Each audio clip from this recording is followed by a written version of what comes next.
That was a photo. That was a timer with a photo. No, It's going. it's going. Sure? Yep. Okay. All right. Prime Minister. Hi, everybody. I'm here to tell you that this campus is tobacco-free, not just smoke-free, but tobacco-free. That means no chew, no electronic cigarettes, none of the sort. And right now, according to Americans for Non-Smokers' Rights, as of October 1st, 2014, there are at least 1,477 smoke-free campuses. Of these, 975 are 100% tobacco-free. 291 prohibit the use of e-cigarettes anywhere on campus. That was Americans for Non-Smokers' Rights, 2014. All right, we should all be concerned about the health of our community, and we need to fight for the health and wellness of all the individuals that we're friends with on campus, and even those we don't like. But the policy states that there's no tobacco on campus. We have done extensive research. We've even spoken to the UPD on campus and interviewed one of the officers. Sources we've used are nosmoke.org, cancer.org, Tobacco Free, CNN, and Tobacco Free Campus. Our main points are position, option, and proposal. That's also our organizational pattern. We will explain our current position regarding the Buff State tobacco-free policy and the amount of secondhand smoke we are currently exposed to. Two options we find viable will be the second point. And our third point, we will choose the option and amendment that we find most effective for our campus.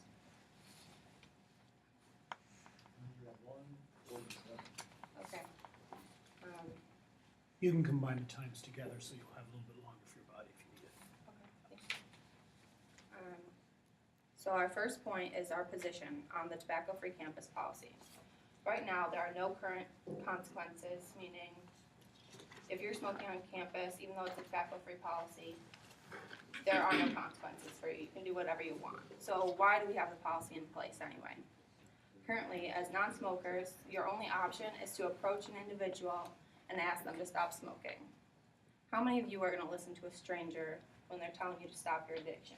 You don't listen to your own family, for God's sake. So, I mean, secondhand smoke is a very powerful thing. Even being exposed to it for half an hour a day gives you the same consequences health-wise. You are at the same risk of heart attack, stroke, heart disease, and cancer as a smoker choosing to smoke, and you didn't make that choice.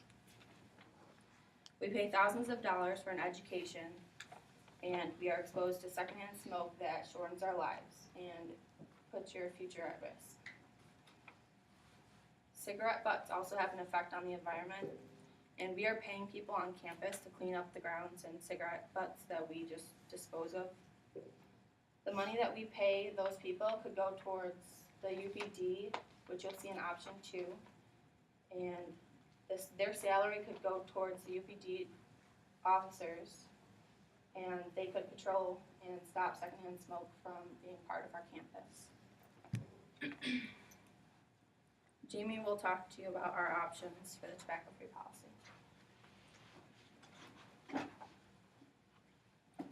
Okay, so under the current policy that Buff State has for smoking, individuals, you guys can take action by requesting compliance for smokers by asking them politely to stop, or if they don't comply, you can contact the university police.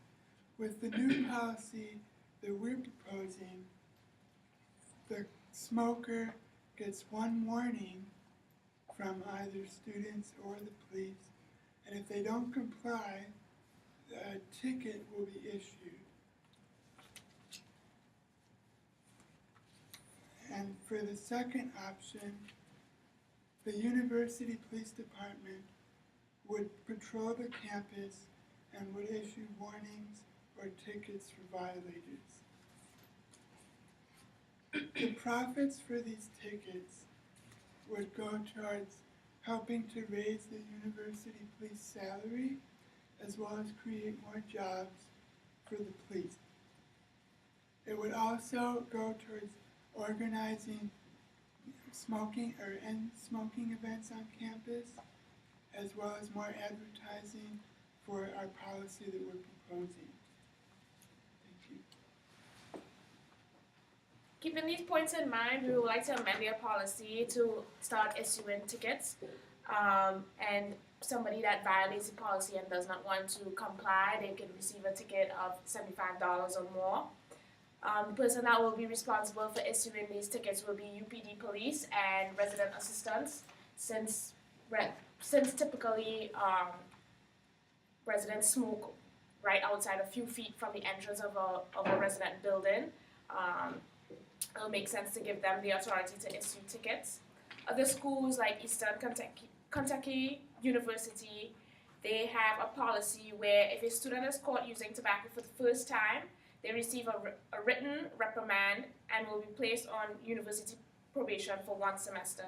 A second offense, a violator will compete with 2 hours university service and pay a fine of $100 or more. If they continue to make more offenses, they can receive a ticket for $400 or more.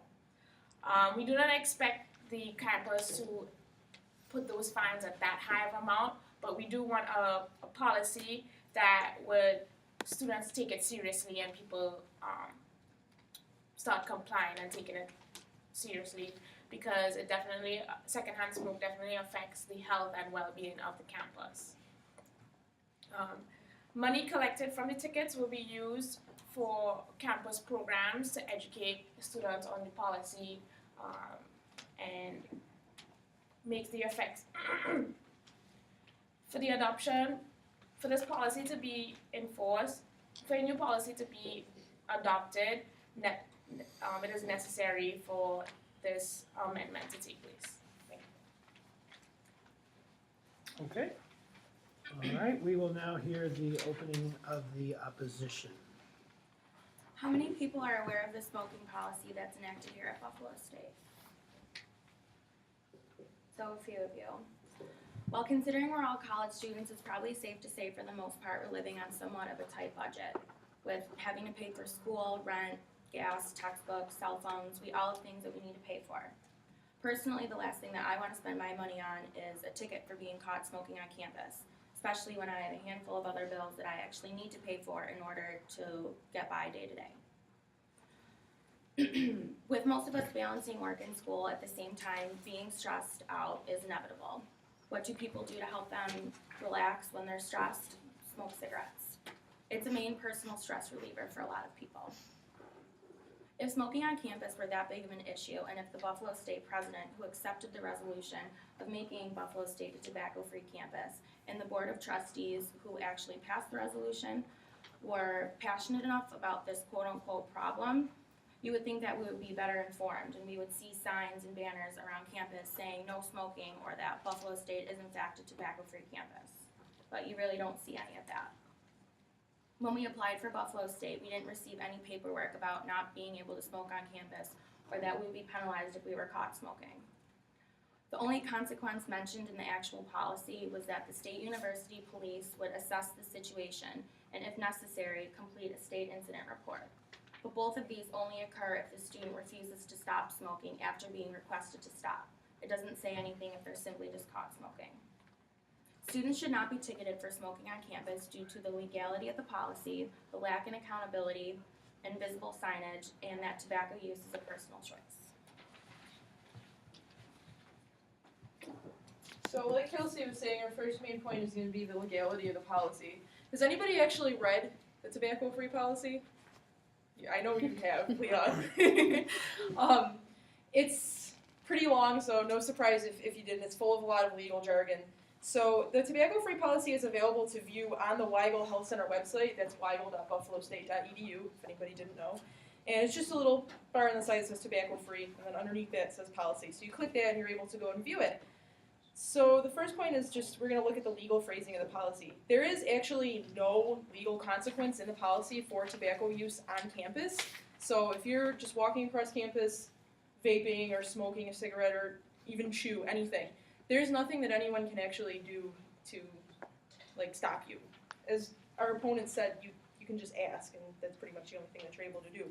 So just the argument itself just was kind of like, I felt like a logical fallacy, because there actually isn't any legal consequence. So the only legal consequence that there is on campus is for the Clean Indoor Air Act that was enacted by the New York State Department of Health in 2003. I think everybody here is old enough to remember like smoking sections in restaurants and things like that. This was the law that axed all that stuff. So the Clean Indoor Air Act says that you can't smoke in vehicles or within 30 feet of buildings that are deemed tobacco-free. And as Buffalo State has been deemed a tobacco-free campus, so you can't smoke in a vehicle or in a Buffalo State vehicle or within 30 feet of a building.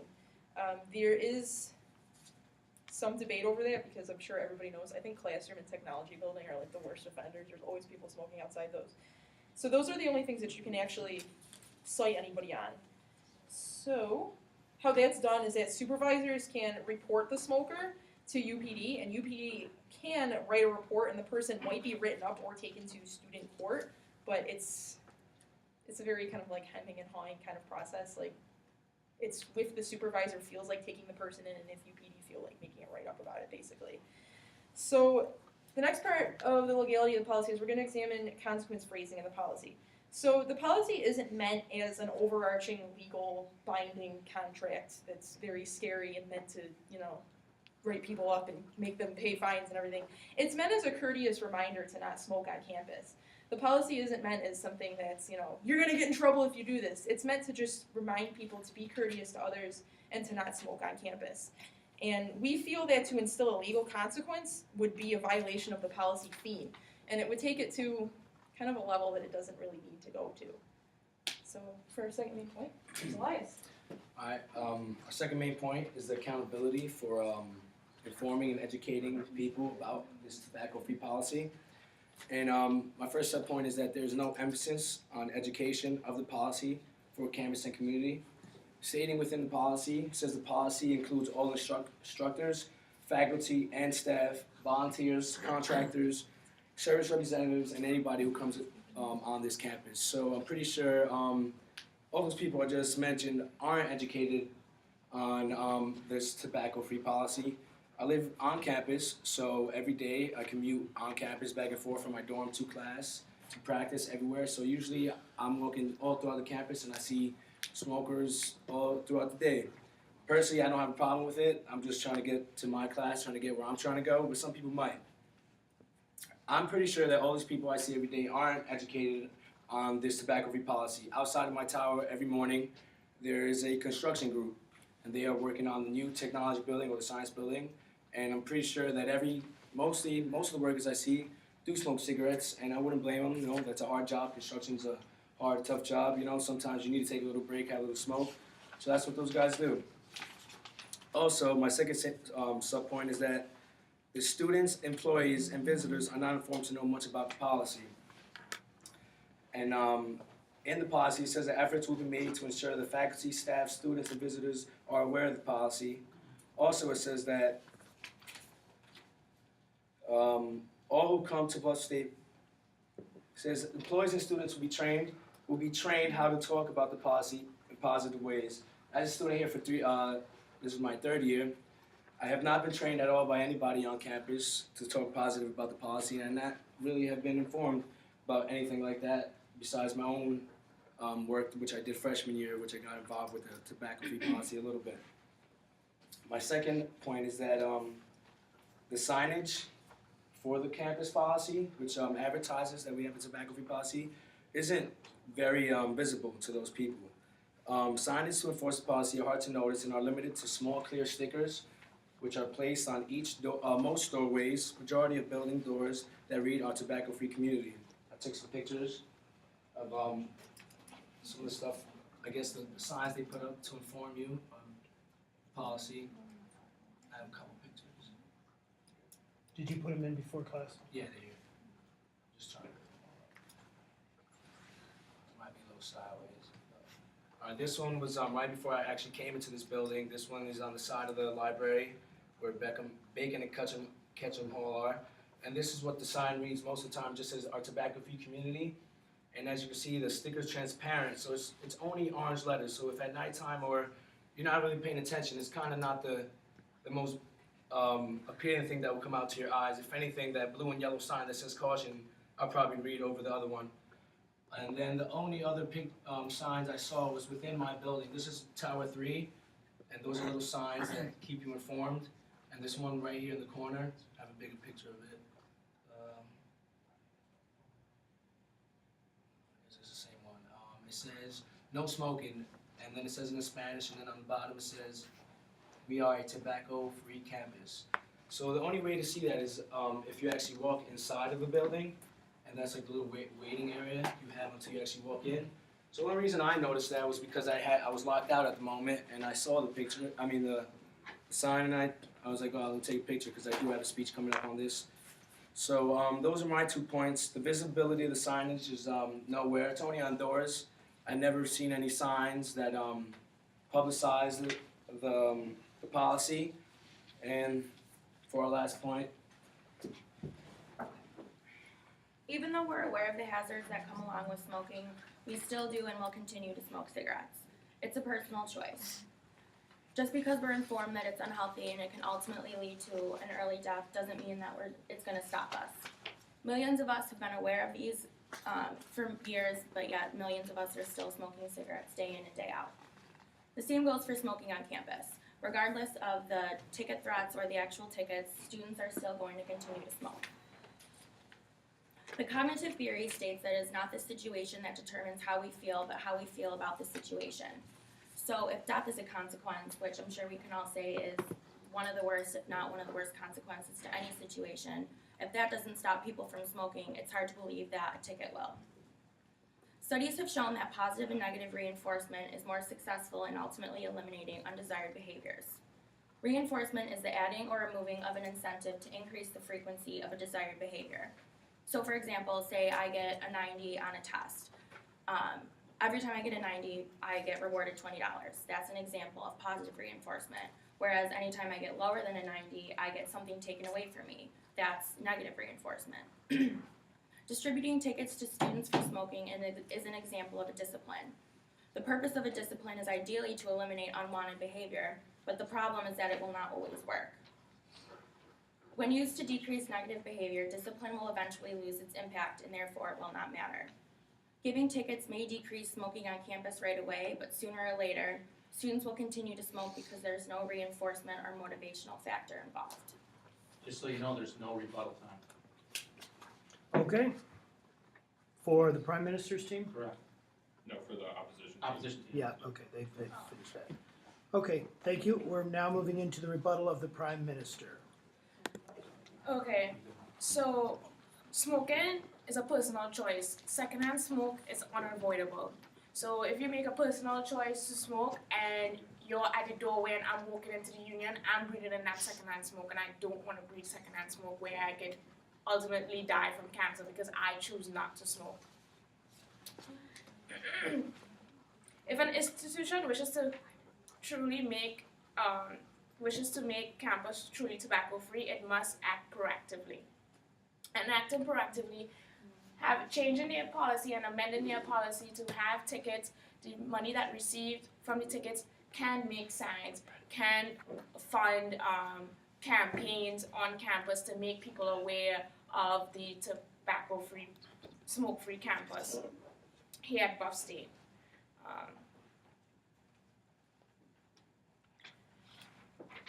There are negative effects of secondhand smoke, and we should not be accepting of these negative effects. This is our community.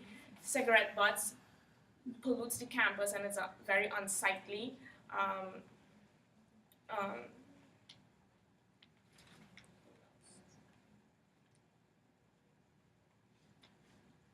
The policy on the Weigel Health page, it is 2 pages long. It is very simple to read. It's not any legal jargon that is any difficult for any person to read. It's very simple and straightforward. The policy just states that if somebody does not comply. If you go to someone, on the policy there's a script that if you go up to somebody and you don't know what to say, you can go and read the script, and it kind of gives you an idea of how to approach the person when somebody is not complying with the policy, and if the person does not comply, you can go and call UPD, and then UPD can come and speak to the person. But after that extent, that is as far as it goes. But we will want to create a policy, an amendment to the policy where if the person, UPD gives the person a warning, and if that person does not comply a second time, then they will be issued a ticket. And the money from the ticket will, provide a source of funding to increase the signage on campus and make people aware of the tobacco-free policy. So that.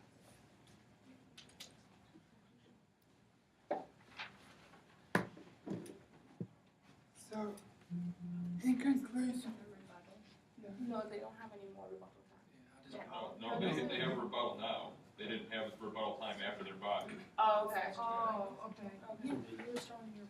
Alright, So, well, wait a second, are we done with your So rebuttal? they still have rebuttal time. You guys still have your own rebuttal time. You still have a minute and 30 seconds left. Yeah. Alright. I just had like 30 seconds. I just want to mention the fact that you do not have the right to smoke on campus. It is a tobacco-free policy. Clearly states you are not allowed to smoke on campus. You also do not have the right to expose others to secondhand smoke. That is one thing that we definitely skipped over. You don't have the right to give me an increased risk of heart attack, stroke, cancer, any of the above. I do not want it. You don't have the right to give it to me. Any more rebuttal? Okay. well, they made some good points, but actually, you do have the right to smoke on campus. It's actually just a reminder with this policy. Also, some good points they made that I want to come back at is that they interviewed some officers, and the officers gave them some feedback on the policy. But the funny thing is, I know a couple officers that do smoke on campus, actually. One who actually walks behind the building and smokes a couple, and there's actually another who drives to the end of the school parking lot by Reed Street, right by the psych ward, who steps out of his car and smokes a cigarette. Technically, he's doing his best to make it tobacco-free, but he's still technically on campus. Also, they said that maybe enforce $75 tickets for the smoking. Parking tickets are $50. I'm pretty sure nobody's gonna pay a $75 smoking ticket if the parking ticket itself is $50. Also, they said maybe this can create new jobs for the police. If this was part of the campus rules, then it would just be a regular task to the police officers to just handle it their own way. I don't think it should increase their salary, which they mentioned. I think if anything, if they thought about creating this as a job, maybe give it to students. We'll create some job for the students if they were going to use that to enforce it.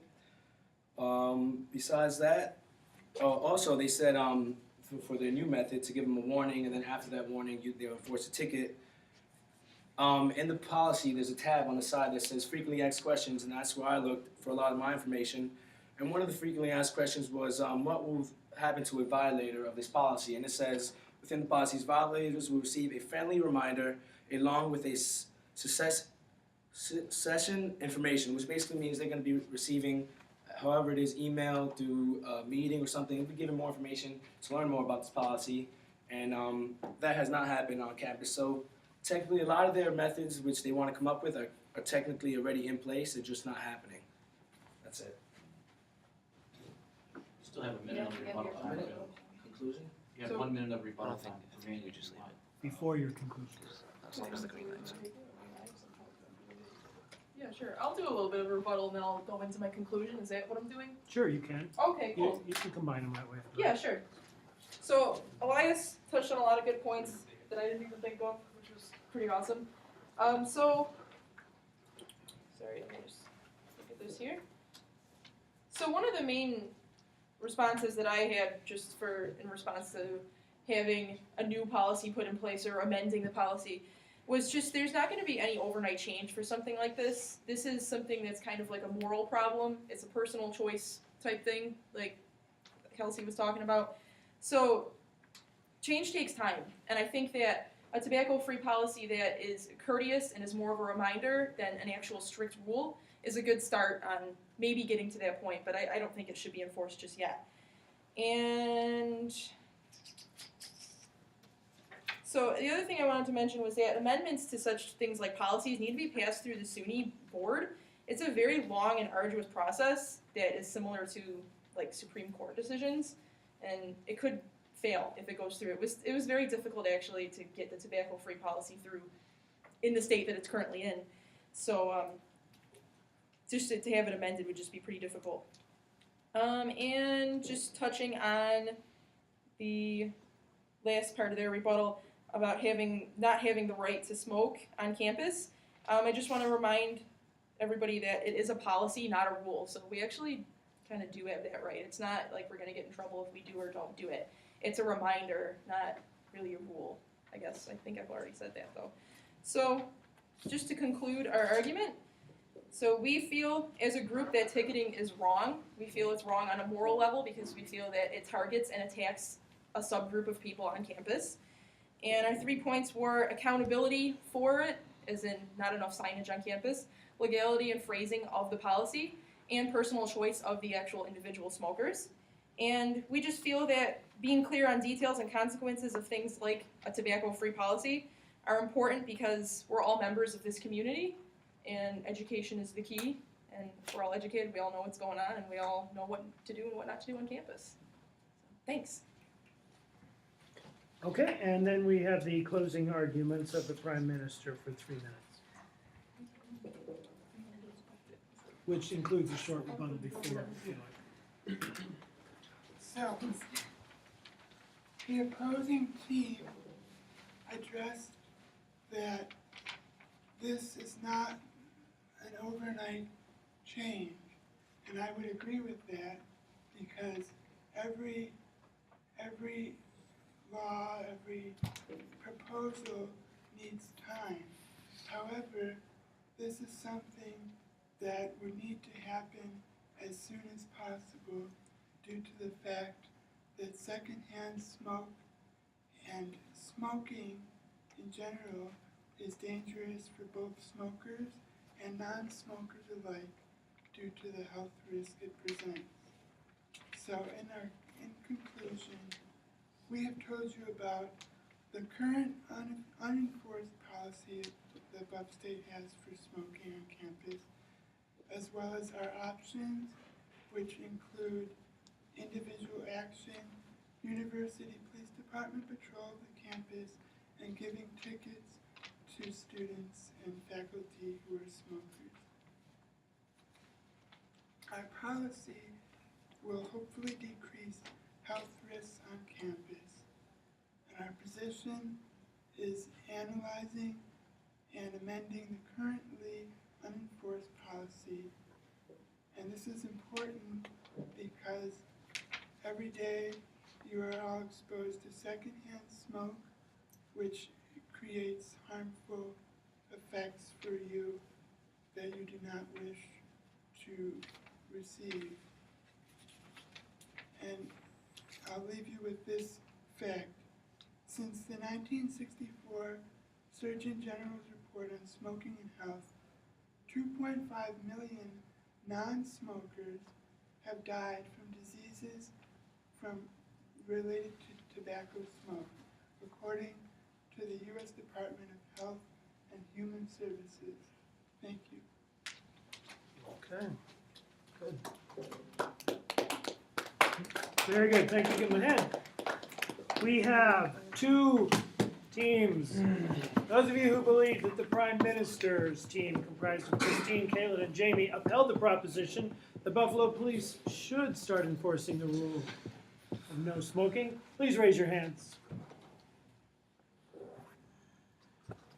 Those of you who believe that the opposition of Amber, Kelsey, and Elias attacked that proposition most effectively and therefore were the winners, please raise your hand. Looks almost unanimous with 1 abstention. You didn't raise your hand either way? You were this one? Yeah, I'm with the other. Oh, you're with the other one. So you were the opposition. So we did have 1 on the Prime Minister's side. All right, so opposition, congratulations. You've taken the vote. All right.